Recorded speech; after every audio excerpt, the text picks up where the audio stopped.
Hello everyone, this is Theory Sharma from Raise the Bar with DS, and in this video I'm going to discuss about Russian formalism and neorealism. So before I proceed further, I would request you all to please like and subscribe my channel, and I would appreciate if you do it, and it would be a great favor and great support towards me, and I am really thankful for you in advance for doing this. So let me start. Russian formalism is a literary scholarship which originated in the second decade of the 20th century and was forcibly suppressed in 1930. The Russian formalist movement was championed by unorthodox philologists and literary historians. Exemplification: Victor Strosky, Roman Jakobson, Boris Eichenbaum, Boris Tomaszewski, and Yuri Tyanyanov. Its main strongholds were the Moscow Linguistic Circle, founded in 1915, and the Petrograd Society for the Study of Poetic Language, OPS, formed in 1916. The initial statement of the formalist position is found in the Symposium, Poetics, Studies in the Theory of Poetic Language, published in 1919, and in the Modern Russian Poetry, 1921, by Roman Jakobson.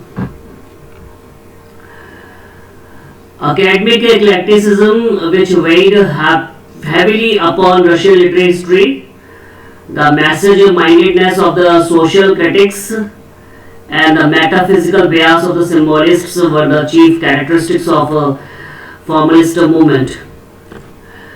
The driving force behind formalist theorizing was the desire to bring to an end the methodological confusion which prevailed in traditional literary studies, and to establish literary scholarship as a distinct and integrated field of intellectual endeavor. It is high time, argued the formalists, that the study of literature limit its area and define its subject of inquiry. And we have two notable quotes from Roman Jakobson and Boris Eichenbaum here about formalist theory. According to Jakobson, the subject of literary scholarship is not literature in its totality, but literariness. That is, that which makes of a given work a work of literature. And according to Eichenbaum, the literary scholar ought to be concerned solely with the inquiry into the distinguishing features of the literary materials. Hence, literariness means the language used in the text. The chief quality of formalist analysis of formalist theory is literariness of the text. According to the formalists, literary language is different from everyday language. Yes, I do very much agree with this statement, because everyday language doesn't have the poetic fervor and poetic quality, while literary language may have the poetic, beauty and eclecticism. The locus of the peculiarly literary was to be sought not in the author's or reader's psyche, but in the work itself. The difference between literature and non-literature had to be sought in the mode of presentation. Russian formalists rejected many 19th century assumptions of textual analysis, especially the belief that a work of literature was the expression of the author's worldview, and their dismissal of psychological and biographical criticism as being irrelevant to interpretation. These scholars declared the autonomy of literature and poetic language, advocating a scientific approach to literary interpretation. To study literature is to study poetics, which is an analysis of works' constituent parts, its linguistic and structural features, or its form. Form, they asserted, included the internal mechanics of the work itself, especially its poetic language. These internal mechanics, or what the formalists called devices, comprise the artfulness and literariness of any given text, not a work's content. If we stop to examine the general laws of perception, we see that as perception becomes habitual, it becomes automatic.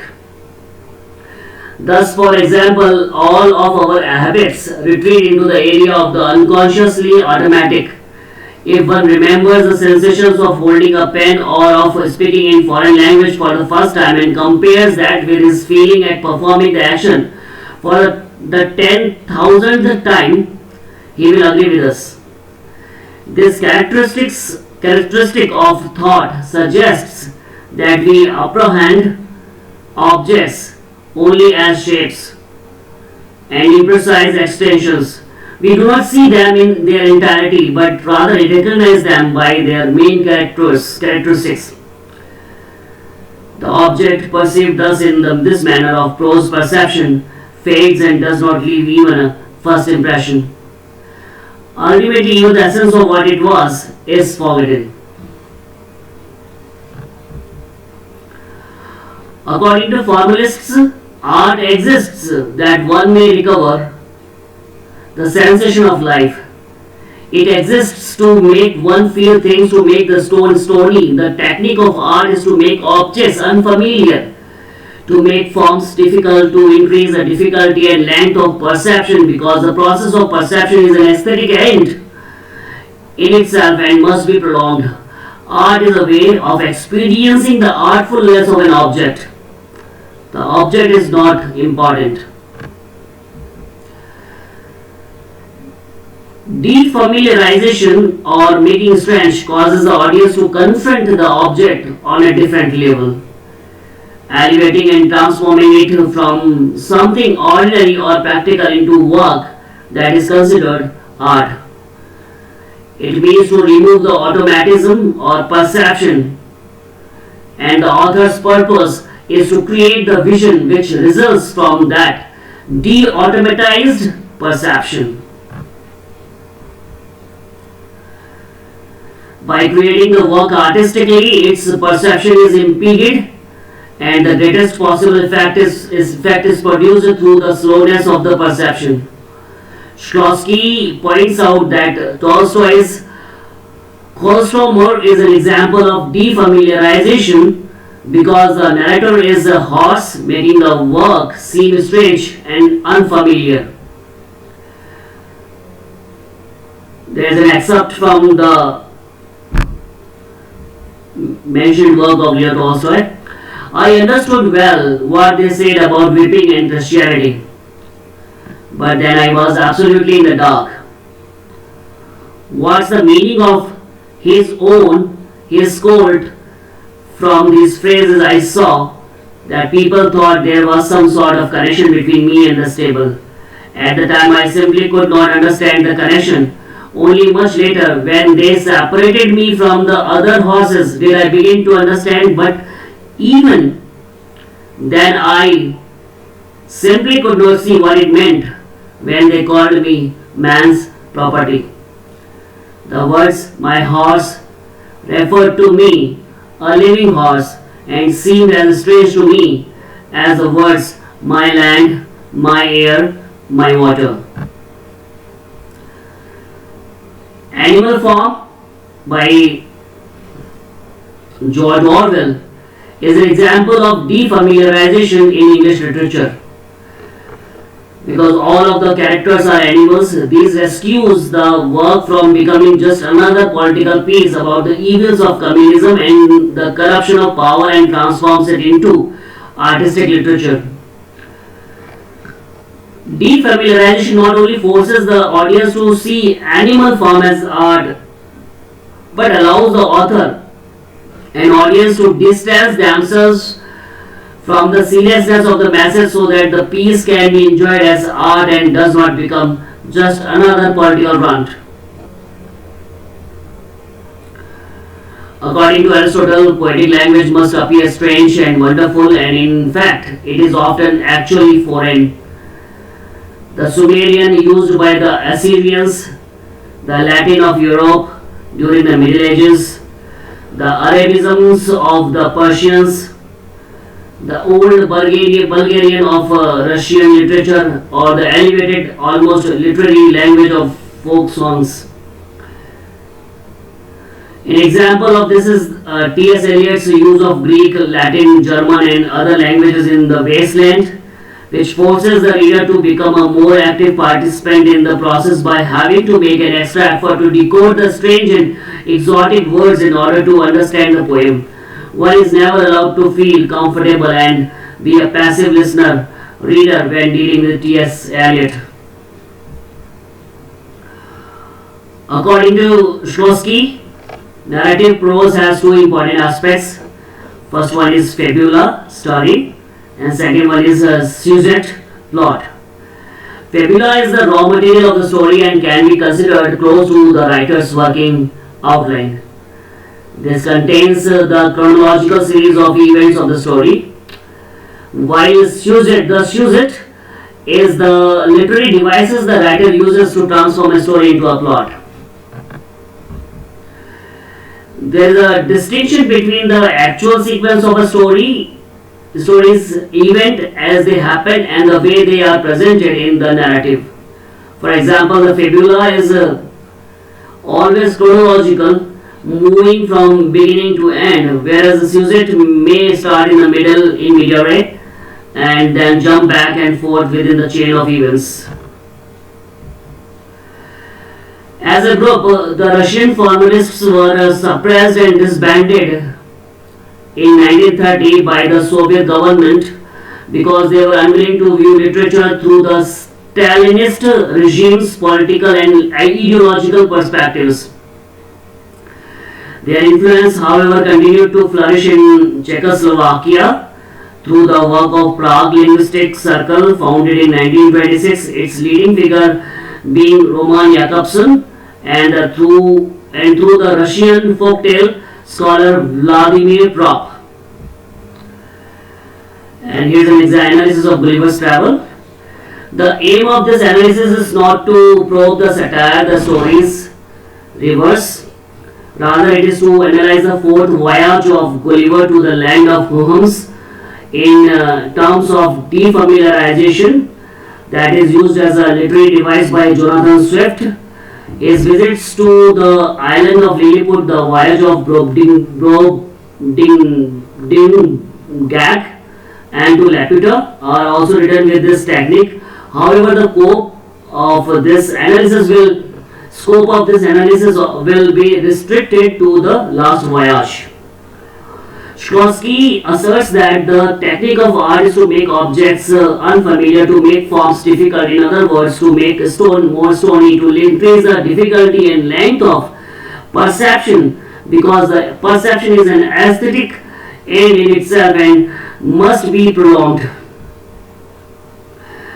Like Brobdingnag, pronounced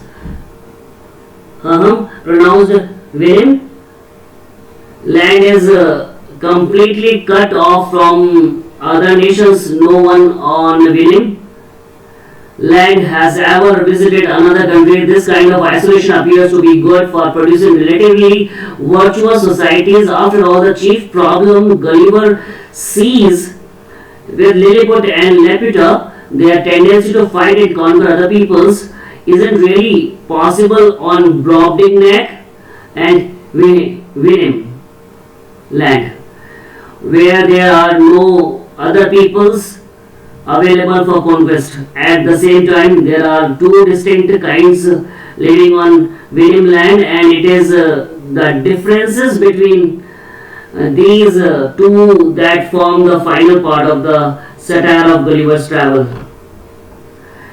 When Gulliver first starts exploring the island, he runs across a herd of deformed animals with hair on their heads and covering their genitals, but leaving the rest of their bodies bare. They seem swift, but they also tend to sit around on their butts a lot. The females have bare faces without the long goatish beards of the men, and their breasts hang down almost to the ground. These creatures are violent and easily frightened. When Gulliver strikes one with the flat part of his sword, A whole bunch of them swarm around him throwing feces until he thinks he is going to be smothered in poo. Just as Gulliver thinks he is going to suffocate in poo, another resident of the island comes to his rescue, a kind, gentle-looking grey horse who seems to frighten these gross animals away. The horse seems fascinated by Gulliver and particularly by Gulliver's toy clothing. As Gulliver hears this horse apparently speaking to another horse, he realizes that the horse's niche and whinnies, from which the word whinny comes, are slowly starting to make sense to him. The horse keeps saying the word Yahoo and gesturing to Gulliver. The grey horse leads Gulliver through his own house and out to a kind of stable where a bunch of those wild beasts from the earlier scene are kept, chained to a wall, surrounded by bits of raw donkey meat. Suddenly Gulliver realizes the awful truth. These grotesque, violent, brutal, cowardly, hairy, but also way too naked creatures are in fact humans just like Gulliver. The horses, which are the reasonable creatures of this island, call humans Yahoos and keep a tight leash on them because otherwise they'll misbehave.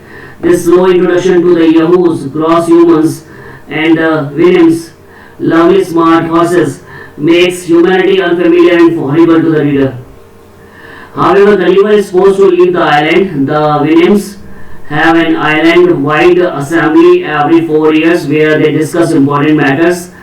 Gulliver happens to be the important matter at the current assembly. The Williams all decide that as a superior Yahoo, Gulliver might someday go off and convince all the other Yahoos to organize and rise up against the Williams. They decide he is too dangerous to have around, so they boot him out of the country.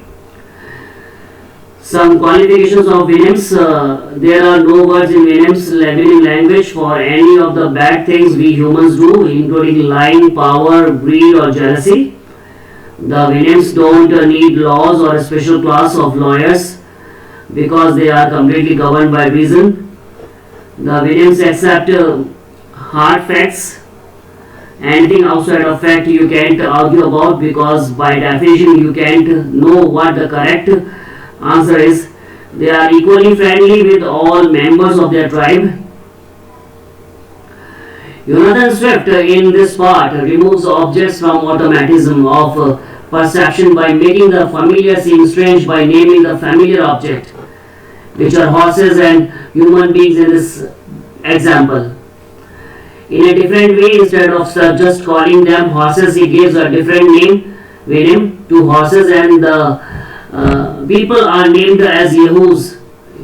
Thus, he prevents the readers from automatizing these concepts and leads them to think in a different way, to understand the William civilization, their philosophies, and to distance themselves from Yahoos. Swift attacks the dogmas and characteristics of human beings as is they are unfamiliar to us.